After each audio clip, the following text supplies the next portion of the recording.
Herkese merhaba, kanalıma hoş geldiniz. Bu videomda sizlere benden çok fazla tarif istenen bu motifli süveterin tarifini paylaşacağım. Şimdi birinci bölümdesiniz. Birinci bölümde motifleri nasıl örüyoruz? Çünkü 3 farklı motif örülüyor. Bir tane tam motif, yarım motif, bir de yarımın bir tık büyüğü olan bir motif örüyoruz. 3 farklı motiften oluşuyor çalışmamız. Bu 3 motifi nasıl örüyoruz? Dizilimi nasıl yapıyoruz? Bunu göreceksiniz bu videoda. Bu tarif benden çok fazla istendiği için aslında böyle bir giriş yaptım. Normalde biliyorsunuz videolarımı, kanalımı takip edenler normalde bu tarz bir giriş yapmam, projeyi tamamlarım. Ondan sonra sizlerle paylaşırım. Ama mesajlar çok fazla olunca dedim ki hadi sizler bu videoyla motiflerinizi örün. Çünkü motifleri örmek bir gününüzü alacak. Benim bir günümü aldı. Kalın bir ip kullanıyoruz. Kalın bir tığ kullanıyoruz ve motiflerin yapımı gerçekten çok pratik. Sadece 2 sıradan oluşan bir motif hazırlıyoruz aslında. Bir günde bu motifleri öreceksiniz, hazırlayacaksınız. Bir sonraki videoda da bu motifleri nasıl birleştiriyoruz, yaka, kol ve etek ucunu nasıl örüyoruz, bunu sizlerle paylaşıyor olacağım. Hemen şöyle yapmış olduğumuz modeli de yakından sizlere göstermek istiyorum. Bakın gerçekten çok kolay, keyifli bir örnek. Hiçbir zorluğu yok. Böyle çok karmaşık gibi durabilir ama biraz renklerden kaynaklı zannediyorum. Model biraz böyle çok zormuş gibi görünüyor ama hiç öyle bir örnek değil. Çalışmış olduğum örgümde şimdi zaten bitirdiğim zaman yine sizlerle detayları paylaşıyor olacağım. Mutlaka ikinci videoyu da seyretmenizi tavsiye ederim. Santim olarak video sonunda ölçüleri söylüyorum ama dediğim gibi motifim 12 santim. Şöyle kabaca bir ölçü verecek olursam en kısmı yaklaşık bir 48 santime denk geliyor. Bu şekilde 64 santim bakın boyu, fakat yaka ve etek ucunda birkaç santimde öreceğimiz noktalar var.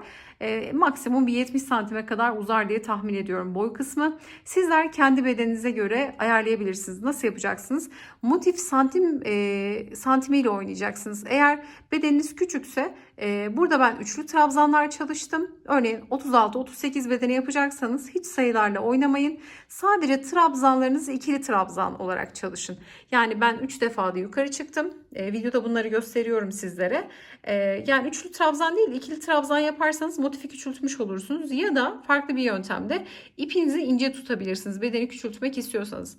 Ama bedeni 40 ve üzeri çalışacaksanız mutlaka daha kalın dokulu ipler, kalın tığlarla çalışın. Ve motifinizi örerken ben burada üçlü trabzanlar yaptım. Sizler dörtlü trabzanlar da yapabilirsiniz yapacağınız bedene göre. Yani bedeni büyütecekseniz bu söylediğim noktalar önemli olacaktır. Bakın şöyle kendi renklerimi göstermek istiyorum. Bu renkler de gerçekten çok güzel oldu. Ama sizler isterseniz orijinalindeki renklerle ya da dilediğiniz renklerle hazırlayabilirsiniz. 3 renkli olarak hazırladım. Tek renkli yapılabilir, 2 renkli yapılabilir, 2'den fazla yani 3'ten fazla renk kullanılabilir. Bunlar tamamen sizin zevkinize kalmış. Şimdi biz orijinaline göre yapmaya dikkat edeceğiz. Göstermiş olduğum gibi bakın yakada bir sürü detaylar var. Videoda bunları sizlerle paylaşıyorum. Motifleri nasıl öreceğinizi 3 farklı motif dediğim gibi hazırlıyoruz. Şimdi motiflerimizi örelim. Bir sonraki videoda da bunları nasıl birleştiriyoruz, nasıl bitiriyoruz bunu sizlerle paylaşıyor olacağım. Bu tarifimizin birinci bölüm videosu. Detaylı tarifimize geçmeden önce de sizlerden küçük de bir ricada bulunmak istiyorum. Kanalımıza ücretsiz abone olabilir, videoyu beğenir ve yorumlarınızı eksik etmezseniz gerçekten çok mutlu olurum. Tarifimize geçelim. Örgüm için kullanmış olduğum iplerimi Aksa Örgü Butik'ten aldım. Sizin için de iletişim bilgilerini videonun açıklama kısmına eklerim. Oradan bakabilirsiniz. Yine ipin gramı ve metrajı ile alakalı bilgiyi de videonun açıklama kısmına ekliyor olacağım. Bu çalışma için 3 farklı renge ihtiyacımız var. Şu ana kadar birer yumak kullandım.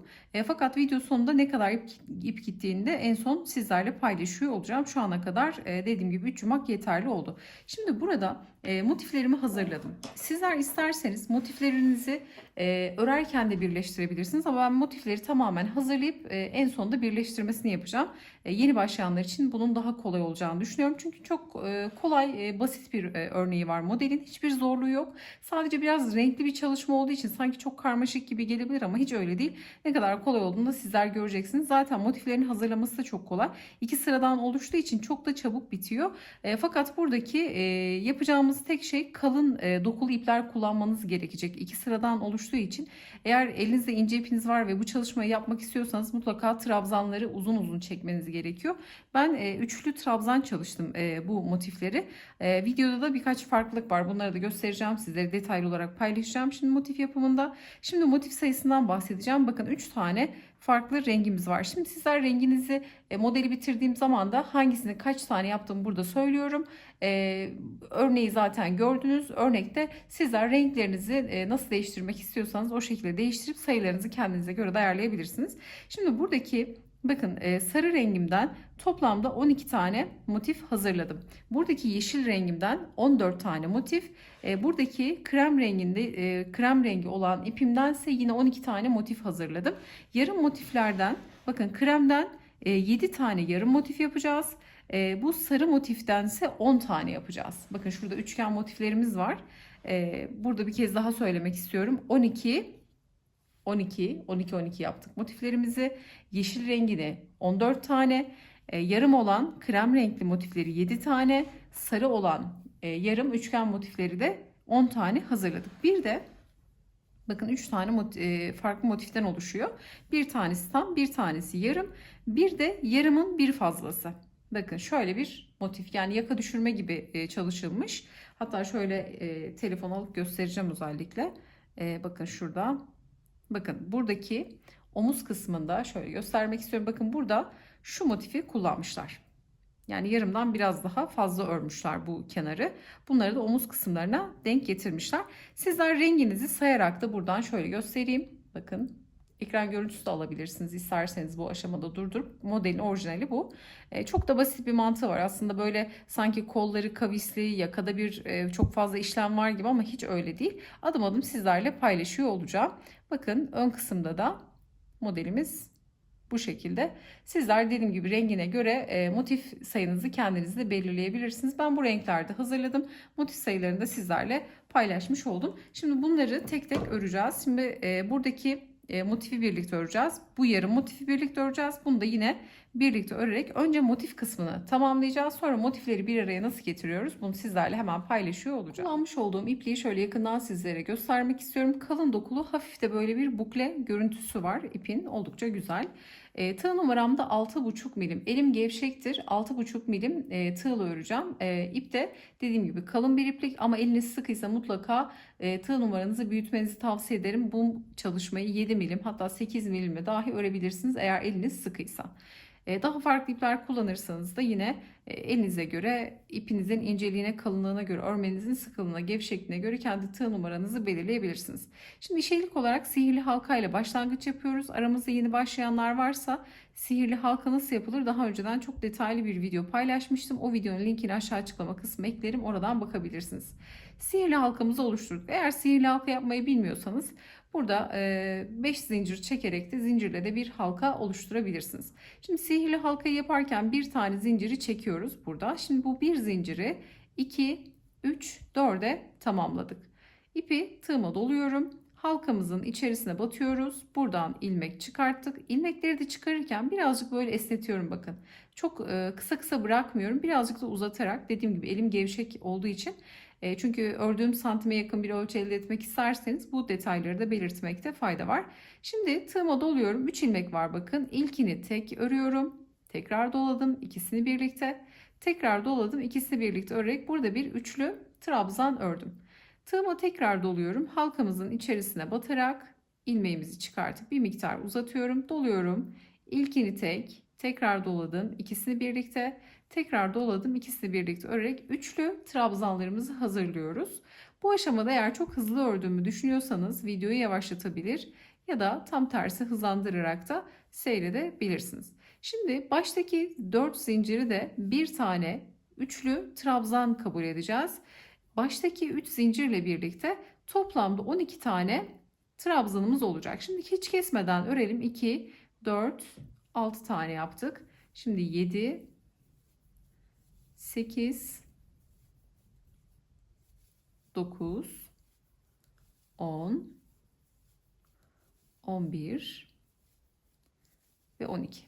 Bakın 12 tane trabzan grubunu hazırladık. Şimdi burada kalan sihirli halkadan kısa ipi çekebildiğimiz noktaya kadar çekerek bu orta kısmı kapatıyoruz.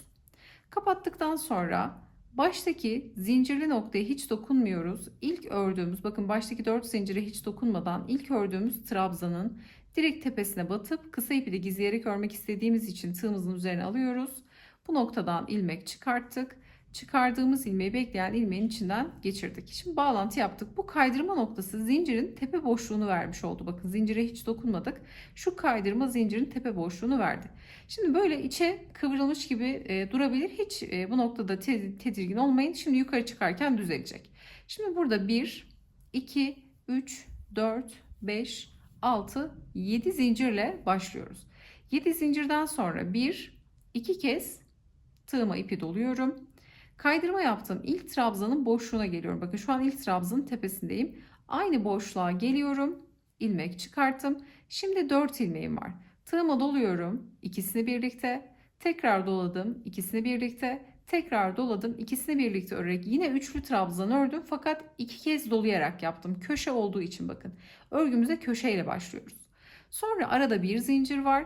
Tığıma bir defa doluyorum şimdi. Bir sonraki trabzanın tepesine batıyoruz. Kısa ipi de tığ üzerinde tutarak gizliyoruz. Bu noktadan ilmek aldık. Bakın çıkardık. 3 ilmek var. Doluyoruz. İlkini tek.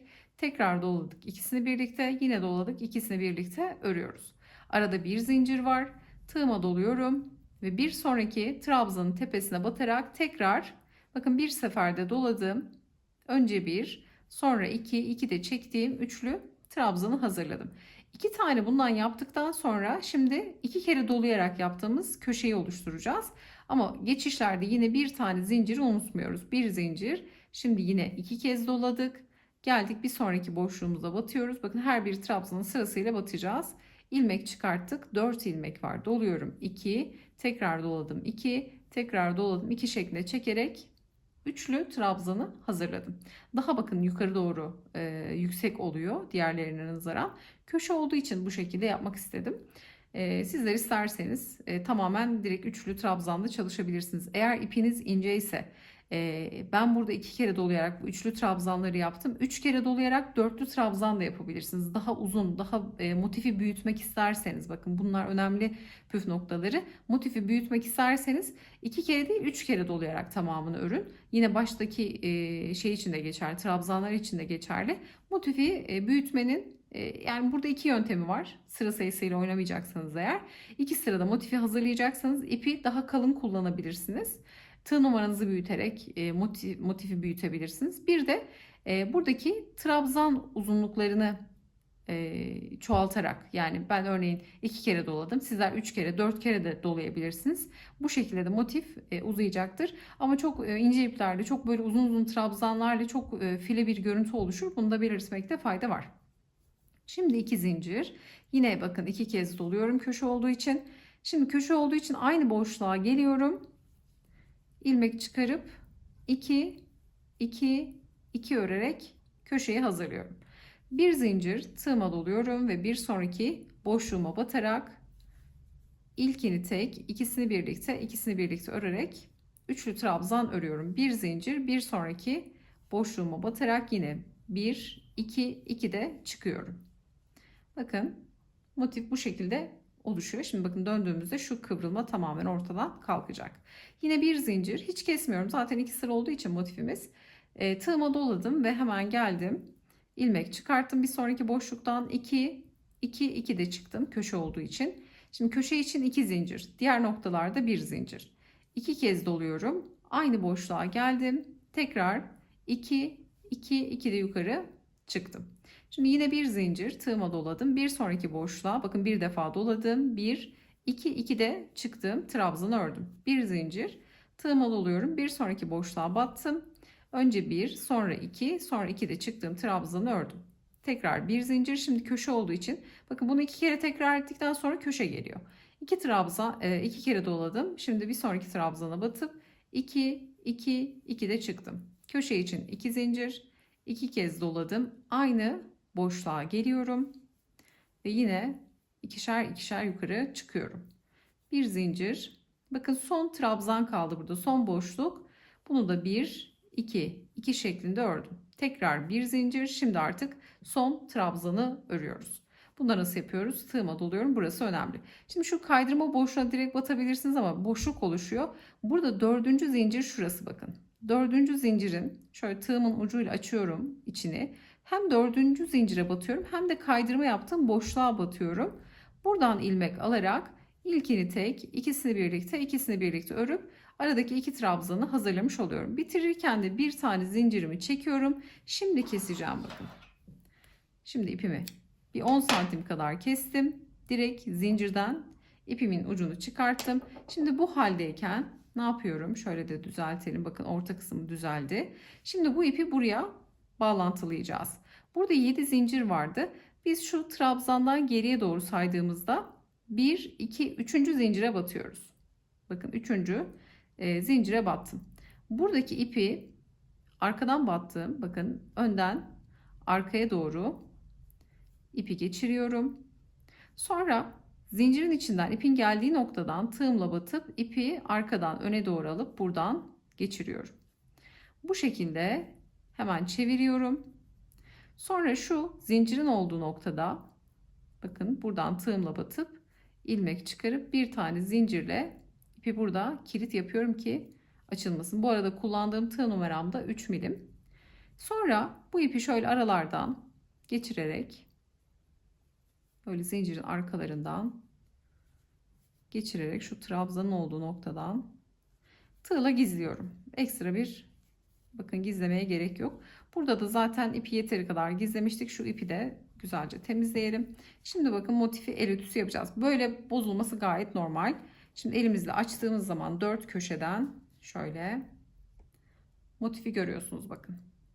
Şöyle açarak ben burada motif tahtası üzerinde bloklama yaptım. Motif tahtası niye kullanıyorum? Örneğin bu tarz örgülerde bakın örgüyü bıraktığınız zaman böyle içe doğru kapanıyor ama blokladığınız zaman şuradan bloklanmış bakın bir taneyi çıkartalım. Bloklandığı zaman şöyle bir görüntü oluşuyor. Ütü vesaire yok.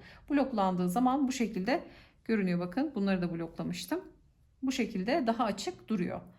Motiflerimizi bu şekilde hazırladık.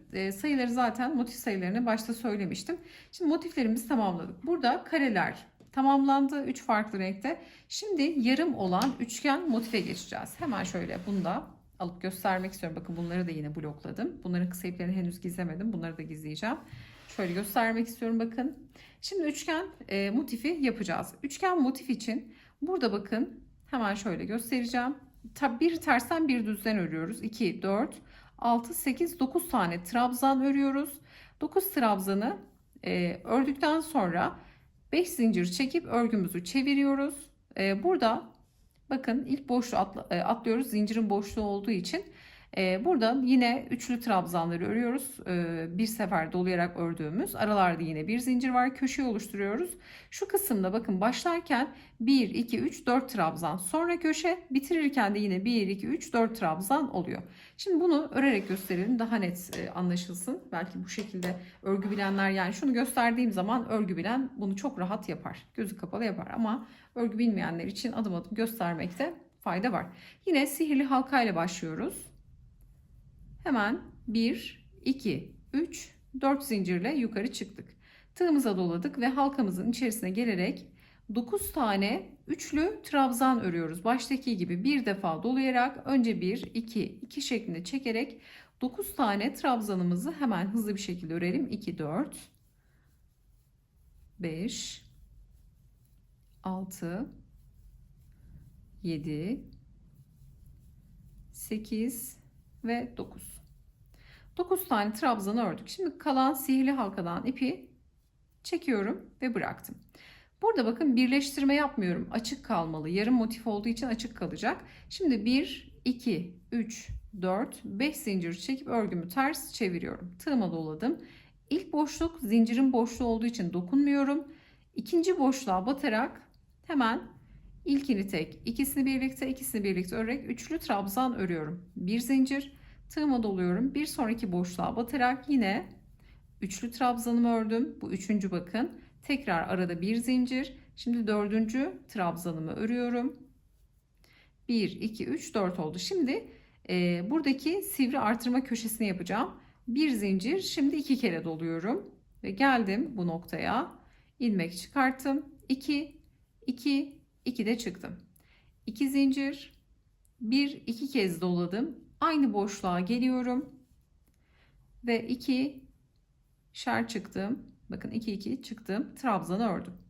Tekrar bir zincir. Bakın bu sivri köşe tamam. Üçgenin sivri ucu tamamlandı. Şimdi burada yine 4 tane trabzanla bitiş yapacağız. Bir zincirimi çektim. Bir sonraki trabzana batıp ilkini tek örerek diğerlerini ikisini birlikte örerek üçlü trabzanlarımı hazırlıyorum. Bir zincir, bir diğerine hemen tekrar üçlü trabzan, bir zincir, bir diğerine yine üçlü trabzan. Bakın sivri köşeden sonra 1 2 3 oldu. Şimdi dördüncüyü yapacağız. Dördüncü de buradaki 4 zincirlik boşluğa denk geliyor. Bakın hemen şu dördüncü zincirin içerisine batıyorum ve üçlü trabzanımı örerek sırayı bitiriyorum. Bir zincir çekip ipimi kesiyorum. Şöyle sıkıladık. İpleri bu aşamada gizleyebilirsiniz. Ben biraz acele ettiğim için ipleri gizlemedim. Kare motiflerde tamamen gizledim ama şimdi üçgenlerde örerken de yine etamin iğnesi kullanabilirsiniz ipi gizlerken. İpleri gizleyeceğiz. Burada dediğim gibi şu açık renkli olan yarım motiften, üçgenlerden 7 tane, diğerinden 10 tane tamamladık. Sayıları da zaten başta söylemiştim. Şimdi omuz için bundan 2 tane ihtiyacımız var. Bakın ikisini aynı şekilde örüyoruz. Birini bu şekilde kullanacağız, diğerini bu şekilde kullanacağız. Omuz kısmına gelen motif bu. Bu da üçüncü motifimiz. Sadece model 3 tane motiften oluşuyor. Şimdi gelelim. Burada bakın hemen şöyle örgü bilenler için kısaca bir özet geçeceğim. Başlangıçta 2, 4, 6, 8, 10 tane trabzanı ördük. 10 tane trabzanı ördükten sonra yine 5 zincir çekip örgümüzü çevirdik. Başlangıçta 1, 2, 3, 4 tane trabzanı ördük. Üçlü trabzanı. Sonra köşeyi yaptık. Arada 2 tane trabzanı örüyoruz. Normal motif gibi bakın hiçbir farklı yok. Sadece yarıda bırakıyoruz. Burada aynı üçgeni tamamlar gibi örüyoruz. İlk sivri üçgenden sonra arada 2 trabzan var. Sonra sivri köşe üçgen nokta ve 2 tane trabzanla da bitiriyoruz bakın. Bu şekilde modeli yarım yapıyoruz. Şimdi bunu yapalım birlikte. Hemen 10 tane trabzanımı örüyorum. 1 2 3 4 zincir ve hemen başlangıçtaki trabzanın aynı. Sadece köşelerde 2 kere dolayarak üçlü trabzanı örüyorum. Onun dışında bir defa dolayarak üçlü trabzanlarımı örüyorum. Şimdi hemen hızlı bir şekilde yapalım. 2 4 6 7 8 9 ve 10. 10 tane trabzanı ördüm. Kısa ipi çekebildiğim noktaya kadar çekiyorum. Fakat bakın birleştirmiyorum. Yarım motif olduğu için birleştirme yapmıyoruz. Şimdi 5 zincir çekerek örgümü çevireceğim. 3, 4, 5. Örgümü çevirdim. Tığıma doluyorum. İlk boşluk zincirin boşluğu, dokunmuyorum. İkinci boşluğa batarak ilkini tek, ikisini birlikte örüyorum. Bir zincir. Bir sonraki boşluğa yine ilkini tek, ikisini birlikte. Bir zincir, bir sonraki boşluğa yine ilkini tek, ikisini örerek 1 2 3 4 tane trabzanı tamamladım. Aralarda da bir zincir. Burada 5 zincir çekmemizin sebebi şu. Baştaki 4 zincir üçlü trabzanı temsil ediyor. Dördüncü zincirde aradaki bir zincirlik boşluğu veriyor bize. Şimdi yine bir zincir. Şimdi 2 kez doluyorum ve hemen buraya köşeyi oluşturuyorum. İkişer ikişer çektiğim trabzanı ördüm. 2 zincir. Yine 2 kez doladım. Aynı boşluğa geliyorum. 2 2 2 örüyorum. Bir zincir. Şimdi arada 2 tane öreceğiz. Üçlü trabzanı bir, arada bir zincir. Bir sonrakine yine bakın üçlü trabzan. Şimdi bir zincir. Şimdi köşe yapacağız. 1 2 kez doladım. Buraya hemen sıradaki gelen boşluğumuza 2 2 2 de çıktım. Trabzanı ördüm. 2 zincir. Köşe yapıyoruz çünkü. Aynı boşluğa geldim. 2 2 2 de çıktım. Bitirirken de bir zincir. Hemen bir sonraki boşluğa 1 2 2 de çıkıyorum. Bir zincir. Dördüncü zincire geliyorum. Ve 1 2 2 de çıktığım trabzanı örerek sondaki trabzanı örerek bir zincir çekip ipimi yine 10 santim kadar kesip ilmeğimden çıkartıyorum. Kalın iplerde mutlaka biraz uzun kesin, kısa kesmeyin. İnce ipler gibi olmaz. Hemen atı verir. Bakın burada yarımdan bir fazla olan motifi de bu şekilde ördük. İkisi de aynı şekilde örülüyor.